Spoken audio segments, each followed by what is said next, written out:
Donc, je m'appelle Adela Barbulescu, je suis chercheure en informatique et je suis présidente d'Imoface. Et ce qu'on va vous présenter, c'est l'état aujourd'hui de l'art sur l'apprentissage émotionnel chez les personnes autistes, avec un focus sur les outils numériques et les avatars 3D, et ensuite un parcours de nos outils, notamment Imoface Play and Learn Emotions, donc l'émotion que nous préparons pour les personnes autistes pour l'apprentissage émotionnel et social. Faut que tu sélectionnes, faut que tu ouvres ta présentation, après tu pourras la sélectionner. Ok.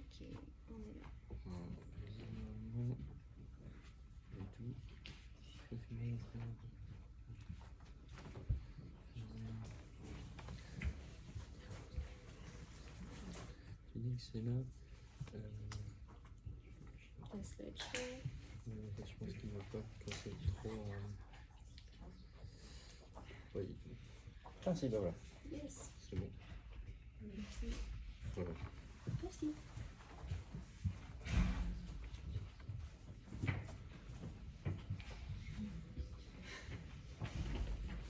Vous voyez bien? Oui, très bien. Merci.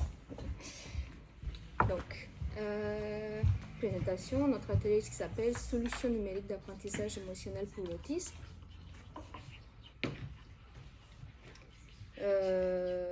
Alors, juste pour dire rapidement par rapport à notre histoire, donc Imoface est né comme il reprend des travaux de recherche faits à l'université de Grenoble-Alpes, où moi j'ai travaillé sur la création d'avatars 3D émotionnels. Donc on regardait en gros ce qu'on appelle la digitalisation de l'émotion. Donc on regarde la manière dont les personnes expriment les émotions en utilisant leurs gestes, les expressions faciales, les mouvements de la tête, la direction du regard, par exemple, en regardant bien la signature, c'est-à-dire le dynamisme.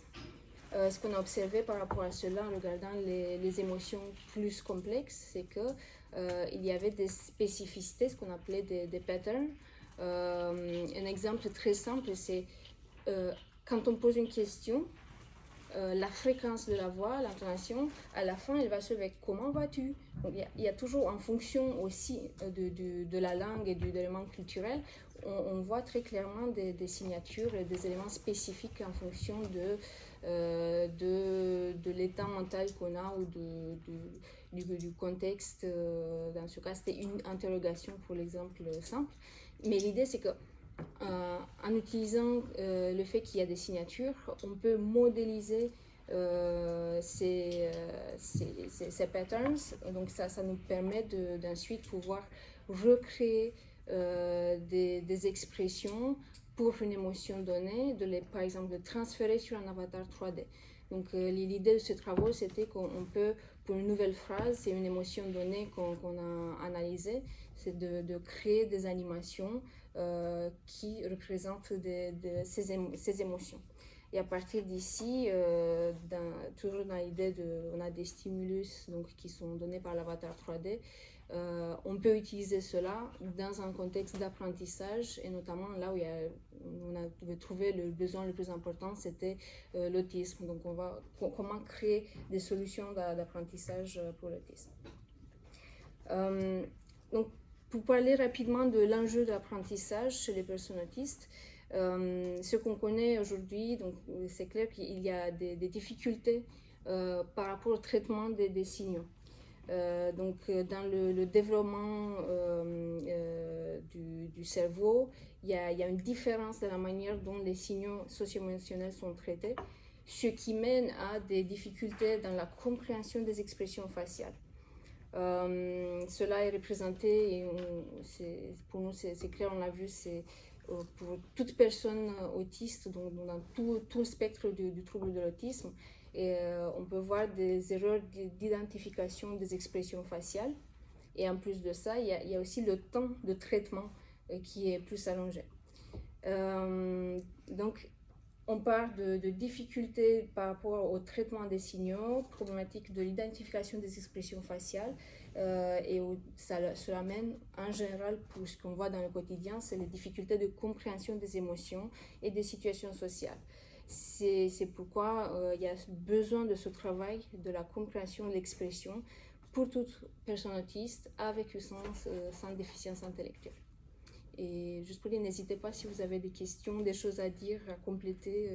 Voilà. L'atelier il est libre, on échange.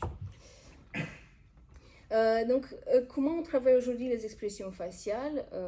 Ce qui fonctionne, c'est par exemple le vidéo modeling. On veut regarder un comportement. On donne un exemple, on est dans la classe, on veut apprendre une personne à lever la main pour intervenir. Bon, on montre des vidéos avec ce comportement, on répète, on peut avoir des façons très spécifiques pour implémenter ce comportement. Et c'est à partir des vidéos qui montrent cela.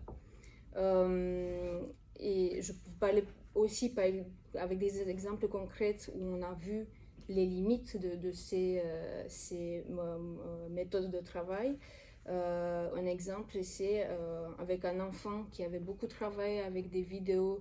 Je lève la main dans la classe, mais dans la vidéo, l'enseignante, elle portait un pull rouge. Et le jour qu'elle n'avait pas ce pull rouge, il n'avait pas fait ça parce que l'apprentissage était tellement ciblé sur ce modèle et sur ce stimulus. Ensuite, il y a les groupes d'habilité sociale. Encore une fois, les jeux de tour de rôle, il y a des choses très intéressantes qui peuvent être faites, qui se passent donc d'habitude avec des enfants qui ont le même niveau de compétences. Après, bien sûr, on fait ça, c'est l'accompagnateur qui le fait. Est-ce que l'enfant il va arriver vraiment à appliquer les mêmes compétences sur d'autres personnes dans la vraie vie? Ensuite, il y a tout ce qui implique les outils numériques. Donc vraiment tout ce qui est quelque chose qui a un interfaçage par une tablette qui implique derrière des outils et qui implique derrière des modèles dans lesquels on peut interagir. En gros, depuis l'apparition de l'iPad, on a vu également le nombre... Ah, merci.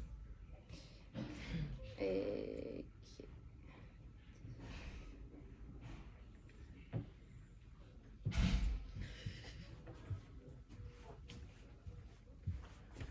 Oui,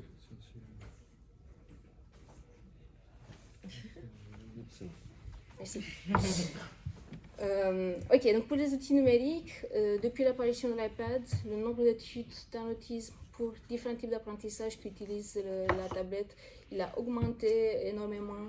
On a vu l'apparition énormément d'applications et d'outils pour tout type de compétences bien sûr, c'était aussi au tout début, il y avait beaucoup de choses. Mais ce qui relève aujourd'hui, ce qui est très important, c'est vraiment de faire des études très solides derrière pour montrer que cela fonctionne et que aussi cela fonctionne dans la vraie vie. Et ensuite, il y a bien sûr tout ce qui concerne les jeux de société, photo et picto, qui est un peu le début de l'apprentissage, avec les limitations par le fait que le support est limité en soi, il n'y a pas vraiment d'interaction et ça permet juste d'avoir des notions initiales. Alors, pour les outils numériques en général, quels sont les avantages? Bien sûr, on a un stockage énorme, on peut avoir toutes les bases de données avec des photos, vidéos, stimuli. C'est particulièrement adapté au fonctionnement autistique parce qu'on a le contenu qui est prévisible, tout est rassurant et motivant. C'est une première étape vers l'interaction sociale parce qu'il ne nécessite pas, c'est pas une vraie personne derrière. C'est juste l'intermédiaire qui nous aide d'une manière pour se rassurer d'aller vers cette interaction.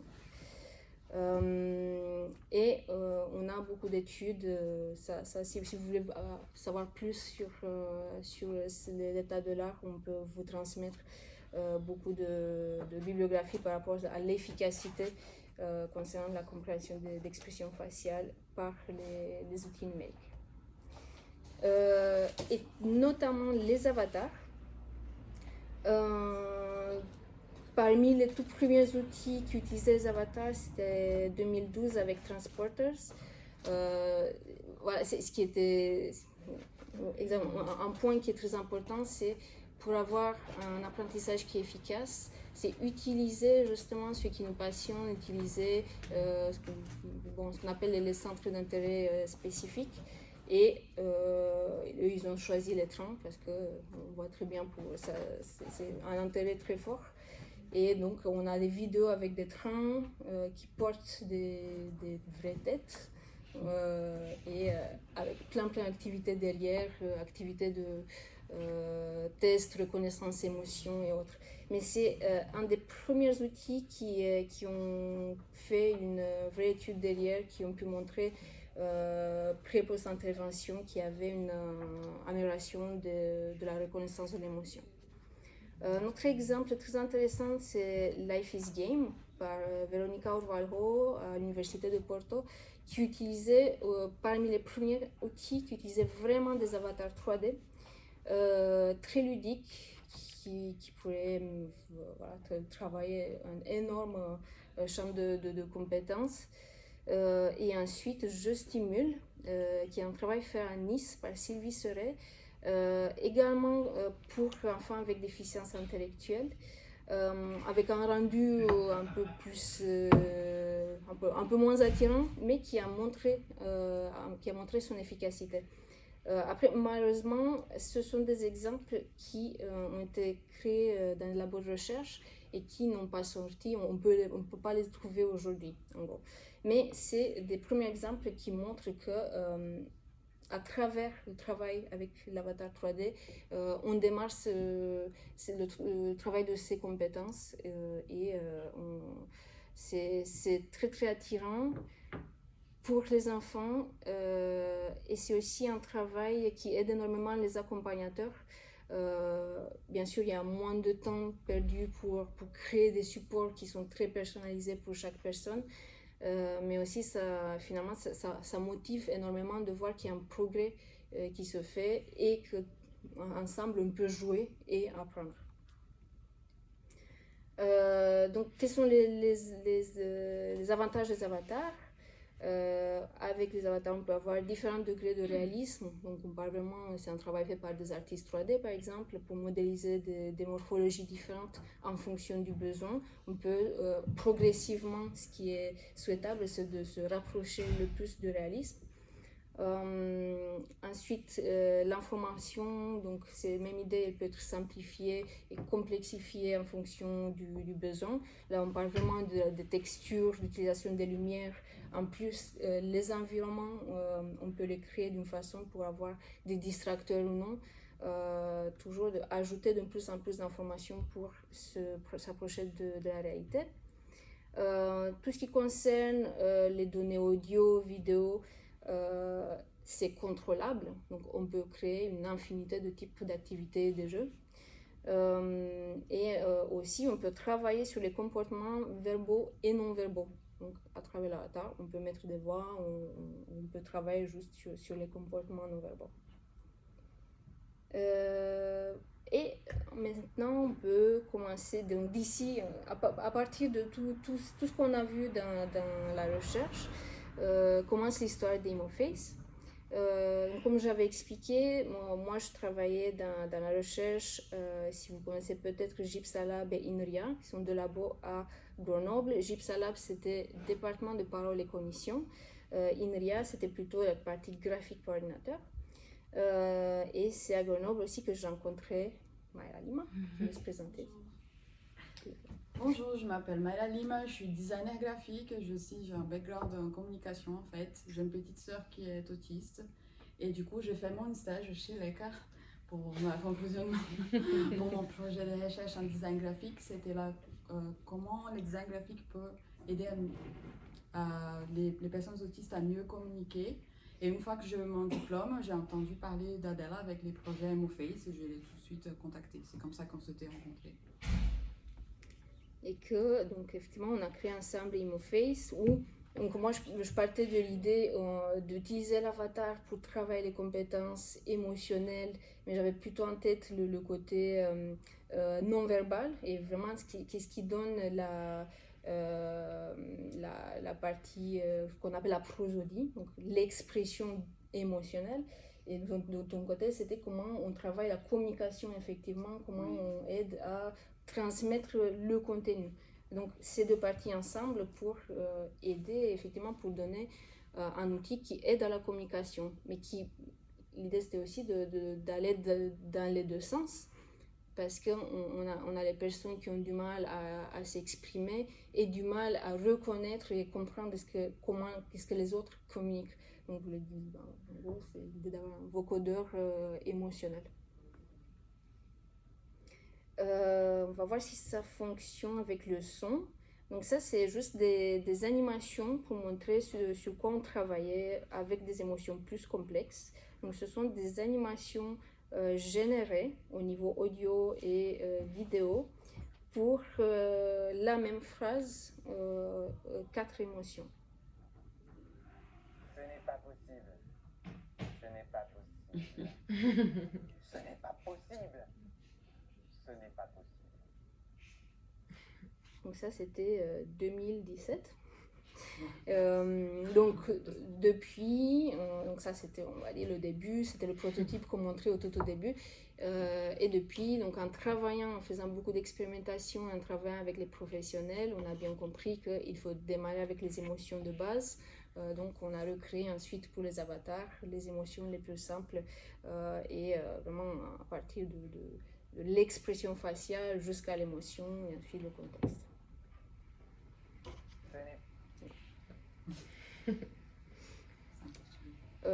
Tu veux présenter cette partie? Oui. Les designs, l'ergonomie pour l'autisme, vous voyez, il y a les... Pourquoi c'est important en fait, les designs? C'est que quand on peut avoir beaucoup d'éléments distracteurs en fait, quand on fait une activité, et surtout quand on regarde en fait les applications qui sont faites pour les enfants, on peut avoir énormément des stimuli visuels et aussi des stimuli aussi sonores. Du coup, quand on a créé MoFace, on a vraiment pensé à faire quelque chose de très épuré et simple, en fait, afin de concentrer l'attention sur les activités qui nous on propose dans un parcours quand même ludique, mais que du coup, qui respecte ce qu'on avait très envie de faire, c'était quelque chose de beau et des designs que les autres enfants, que n'importe quel enfant en fait, et n'importe quelle personne a envie d'utiliser. Et c'est parti, on part de ces principes pour développer l'application MoFace Play and Learn Emotions.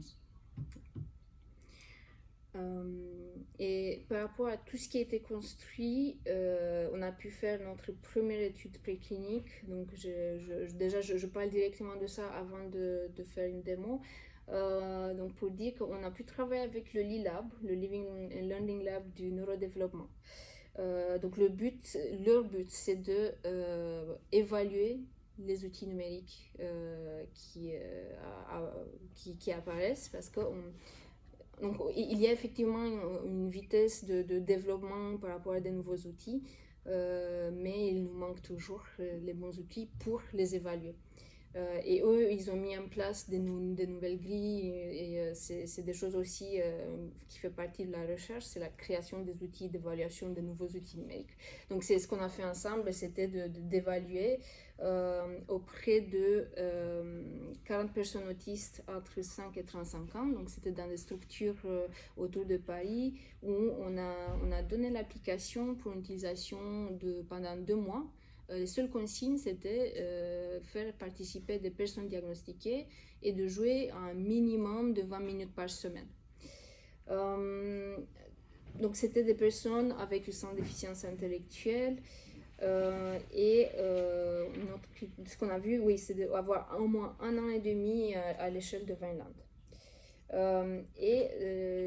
Suite à cette étude, déjà, le premier critère qui était important, c'était de voir est-ce que les personnes acceptent de jouer, est-ce que c'est utilisable. Donc là, on a eu cette validation. On a pu également ressortir des critères par rapport à des besoins encore plus poussés. Par exemple, au niveau des renforçateurs, l'idée c'est en fonction du profil de la personne, d'ajouter plusieurs types d'interactions et d'animations qui arrivent à la fin d'un exercice qui a été correctement fini, par exemple. donc ça nous a permis d'avoir des retours très intéressants sur le terrain et finalement le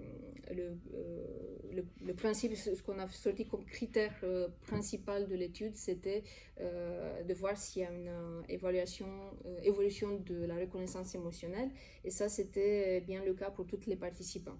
Donc on a pu voir ça, et c'est aussi une étude qui va nous permettre d'organiser nos prochaines études cliniques qui seront vraiment sur l'efficacité.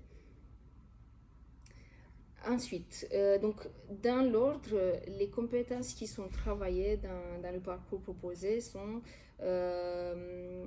c'est pas exhaustif, mais dans l'ordre on a la discrimination visuelle des expressions faciales, le fait d'attirer l'attention vers les expressions, explorer l'intensité. Ensuite, les mêmes choses, identifier, imiter, travailler le vocabulaire en lien avec les expressions. Ensuite, en lien avec les émotions, lier les émotions au contexte et finalement produire l'expression faciale dans un contexte demandé. Et ensuite, on va vous montrer sur les slides quelques écrans pour montrer différents types d'activités qu'on propose, mais également nous avons 2 tablettes qu'on peut faire. Voilà, je fais comme ça, on vous laisse dans le menu principal. Vous allez regarder directement.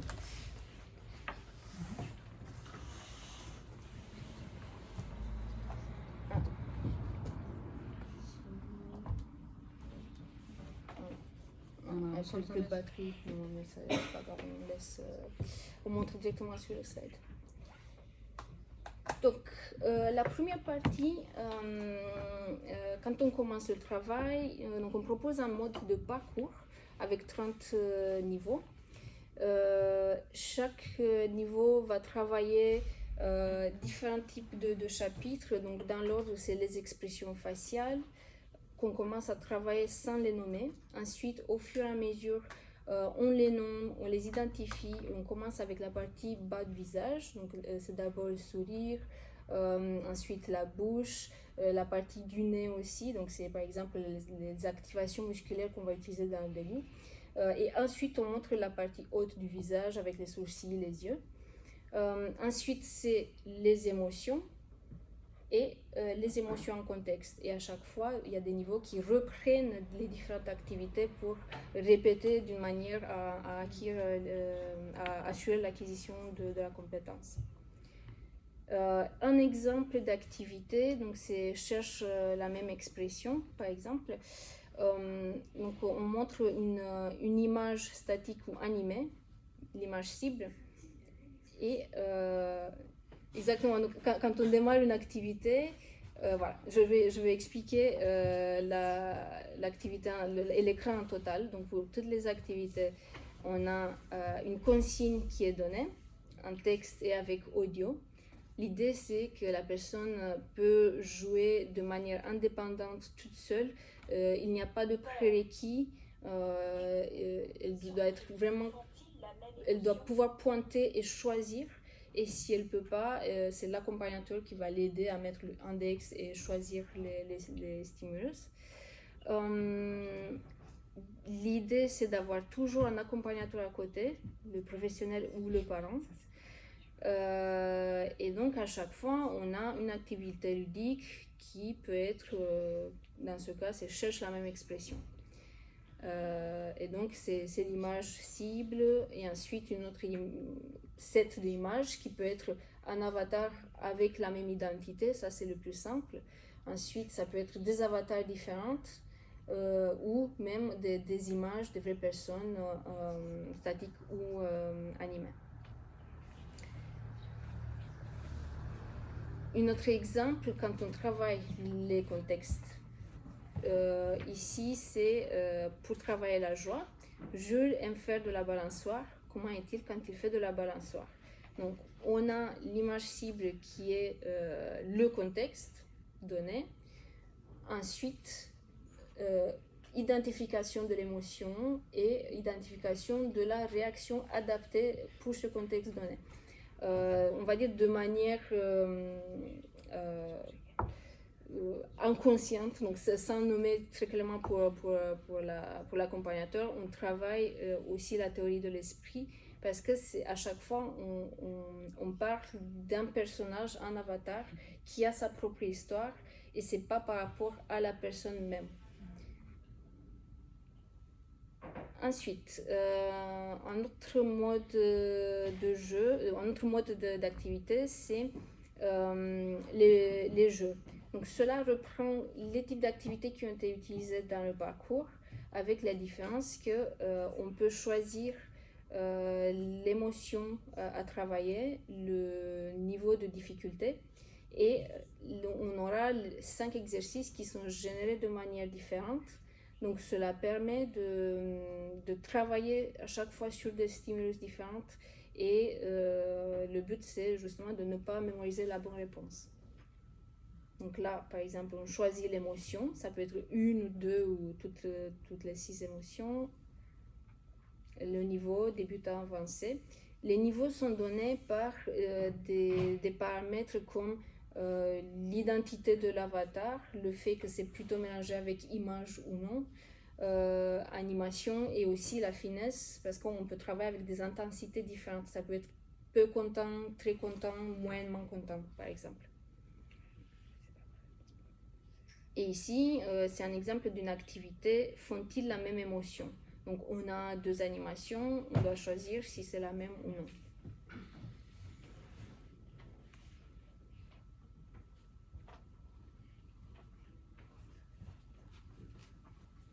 Donc on voit une par une les animations, et ensuite on choisit. Tristesse. Et aussi, donc à la fin, on a ce qu'on appelle les feedbacks émotionnels. Après avoir répondu, on voit c'était tristesse, c'était joie. Un autre exemple, c'est une activité pour travailler l'imitation. Donc là, c'est fait la même émotion.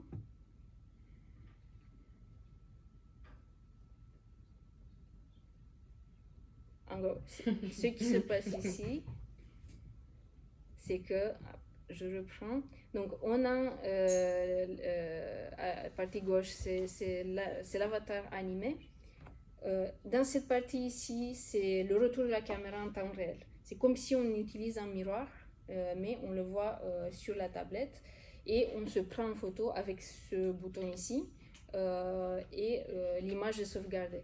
Et c'est à ce moment que l'accompagnateur intervient pour dire tu as correctement finalisé l'exercice, ou si ce n'est pas le cas, tu peux refaire l'exercice.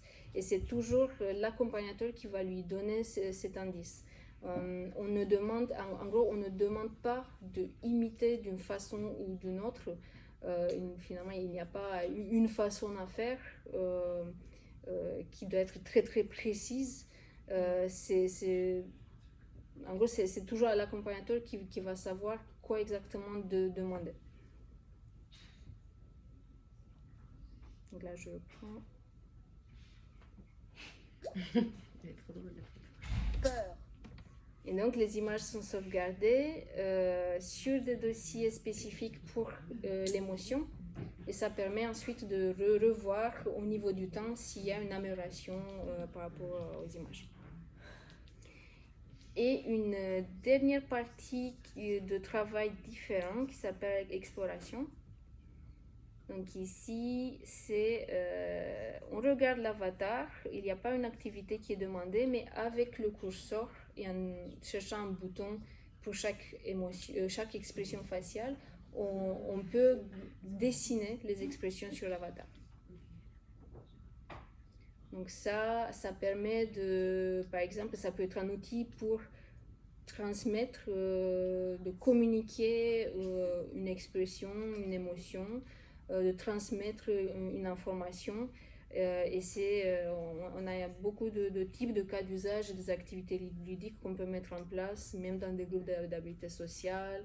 On avait aussi en projetant la tablette sur un mur, et on a tous les enfants qui jouent ensemble, et on leur propose une multitude de jeux possibles. Et ensuite, une partie très importante, surtout pour les accompagnateurs, pour les professionnels, c'est la collection de données où on va savoir pour chaque profil par rapport au temps de jeu, quelle est par exemple l'émotion la plus jouée par semaine et par mois. Et en plus, donc, on a des infos sur les taux de réussite par émotion et par compétence. Et dans ce cas, par exemple, on voit que c'est la surprise qui a été la plus jouée, dégoût et peur un peu moins. Et aussi, on peut voir quelle émotion a besoin d'être encore jouée parce que le taux n'était pas très élevé. D'autres cas d'usage qu'on a vu, par exemple, c'est on est en cours de diagnostic et on peut donner l'utilisation à la maison par les parents, laisser jouer le parcours pour ensuite voir s'il y a des problématiques au niveau de la reconnaissance émotionnelle et ça peut donner des pistes pour aller vers le diagnostic. Donc pour reprendre rapidement quelques fonctionnalités de base, donc ce qui est les fonctionnalités très importantes pour l'apprentissage, donc le fait de pouvoir personnaliser chaque profil, de ajuster la difficulté, avoir les feedbacks émotionnels en temps réel, mais aussi les feedbacks d'un point de vue de l'interaction. Tout le design qui est adapté et donc qui implique une diminution des stimuli sensoriels. Ensuite, le travail de la généralisation par le fait de mélanger avatar avec image, le fait de personnaliser en plus, le fait d'avoir d'autres exercices et d'autres stimuli à chaque fois. Et ensuite, le fait d'avoir une adaptation pour le niveau de la compréhension. Et là, donc, deux cas d'utilisation rapide. Donc si on a un apprenant qui n'arrive pas à discriminer visuellement les expressions faciales, on peut aller par exemple dans le parcours faire le premier 2 niveaux où on a vu ce type d'activité et ensuite une fois qu'on a avancé un peu, on peut aller dans les jeux et jouer le même type d'activité, mais là on va avoir des jeux différents à chaque fois et on sait exactement ce qu'on va demander. Un autre cas, ça peut être un apprenant qui peut relier les expressions aux émotions, mais qui a encore du mal par rapport au contexte. Donc là, on entre directement dans le côté contexte qui est plutôt vers la fin du parcours. Et ensuite, avec la partie exploration, on peut dessiner les expressions et avoir des activités plus poussées pour, par exemple, travailler et donner des exemples de contexte et comment on réagit par rapport à différents contextes.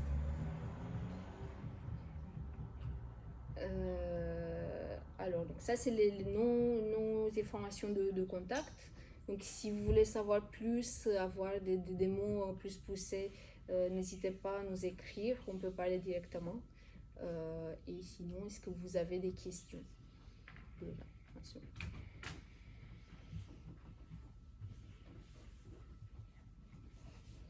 Les démonstrations peuvent se faire à distance en fait.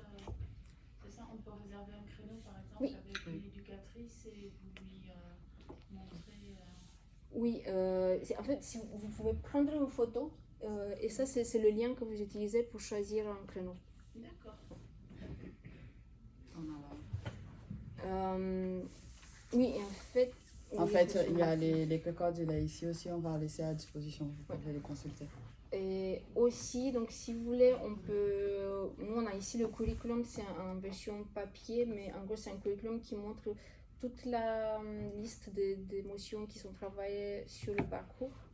Donc ça permet de savoir exactement à quel niveau aller pour travailler avec l'enfant.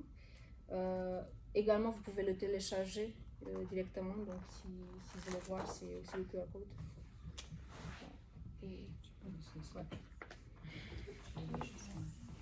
Si vous voulez rester connaître plus d'informations sur les MoFace, n'hésitez pas aussi à compléter le tableau, comme ça vous recevrez aussi les nouveautés.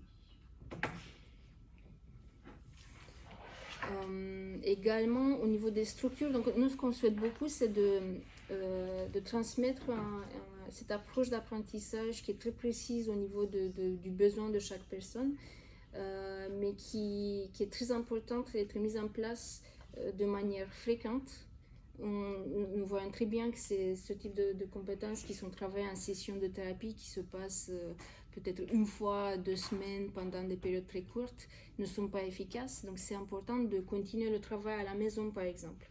C'est pourquoi l'application elle est aussi disponible sur smartphone si les personnes ne sont pas équipées de tablettes et qu'on peut utiliser des comptes communs pour un profil et ça permet de travailler, de voir la même collecte de données, de voir donc sur les statistiques du profil.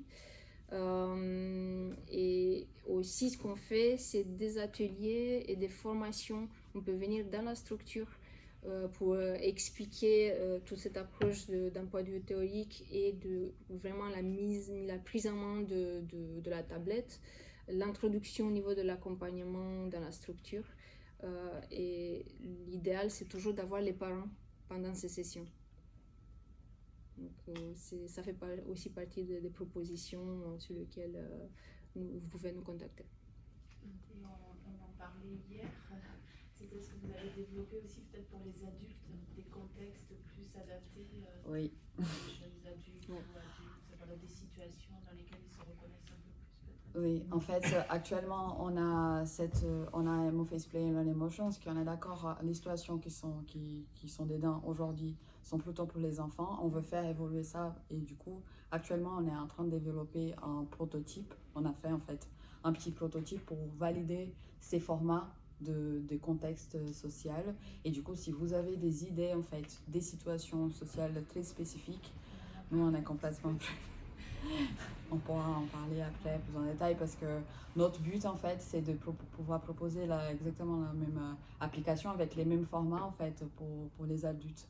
Sachant qu'aujourd'hui on a énormément de matériel en fait pour les enfants, pour la partie diagnostic et une fois qu'on devient adolescent adulte on a beaucoup moins de choses. Du coup on est dans cette démarche là. Ce qu'il faut savoir aussi avec MoFace, c'était que pour nous, on voulait tout d'abord, c'est juste un peu par curiosité par rapport à l'historique du projet, nous on voulait commencer par les émotions complexes, mais c'était difficile de commencer par ça. Du coup, on a créé d'abord cette base en fait pour l'apprentissage des émotions, pour ensuite l'enrichir au fur et à mesure avec des nouvelles émotions et avec d'autres types de cas d'usage en fait. Cette application, je veux dire, c'est avec abonnement, comment ça fonctionne du coup, pour les parents Oui, on offre des abonnements. En fait, ce qui est possible, c'est de voir si et le parent et la structure l'utiliser. On peut discuter avec la structure pour voir s'il y a une formule qui est possible pour avoir accès pour tous en même temps.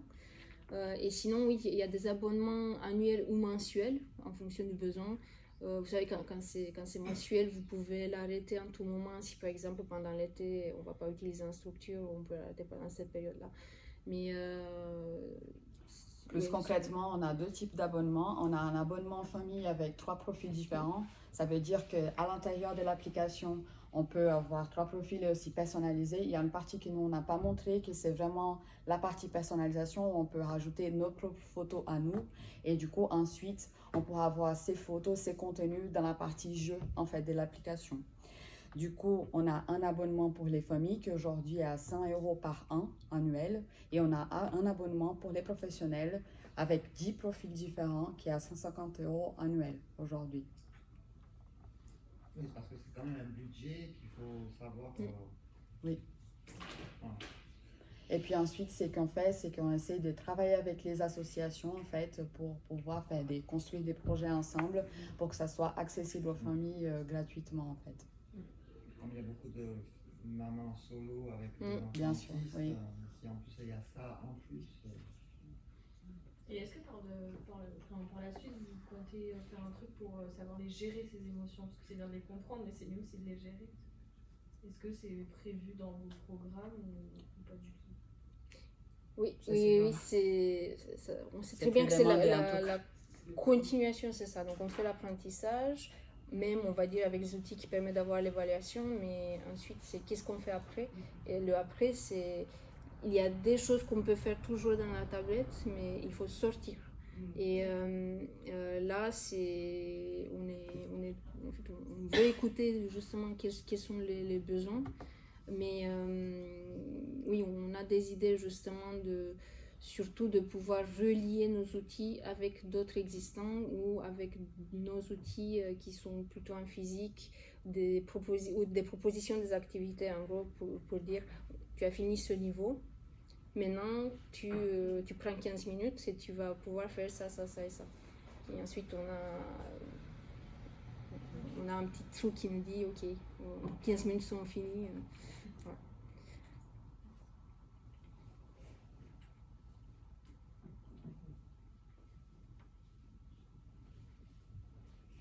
Vous avez d'autres questions, remarques?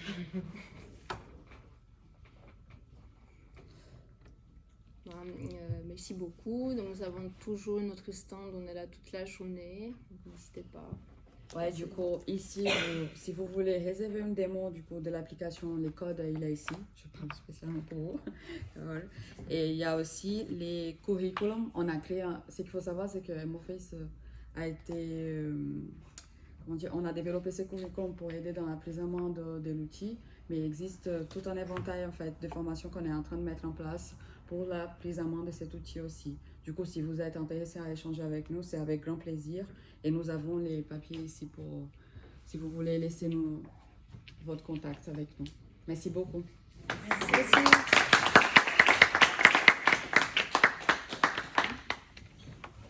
Ah, on a des cadeaux pour vous. Il ne faut pas que j'oublie, ne partez pas. J'espère que